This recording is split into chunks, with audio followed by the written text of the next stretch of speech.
Welcome to Luca is a Billionaire, where the only thing I invest in is your answers.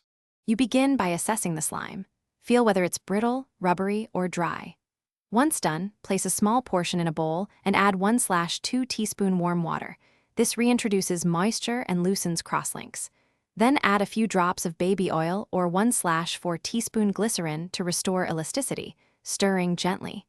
You need to work in increments because over-adding liquids will make it sticky. Make sure to mix slowly to avoid whipping air into the slime, which changes the texture. You now focus on reviving stretch and bounce by kneading. Spend 3 to 5 minutes folding and pushing the slime so additives spread evenly and bonds relax. If the slime remains sticky, add tiny increments of activator, about 1/8 teaspoon, then knead and test. If it's still stiff, repeat a controlled dose of warm water plus a small glycerin touch to soften without making it runny.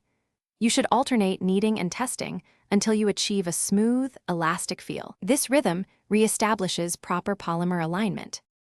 You finish by smoothing the surface and confirming even stretch with no sticky residue on your hands. That indicates balance. Once satisfied, store slime in an airtight container at room temperature away from heat to preserve texture. If problems appear later, use a key troubleshooting tip. For sticky slime, dust a pinch of cornstarch and knead to absorb excess moisture. For overactivated or crumbly slime, slowly add warm water and a few drops of oil while kneading until it regains. Thanks for watching and please subscribe. It's the best investment you'll ever make.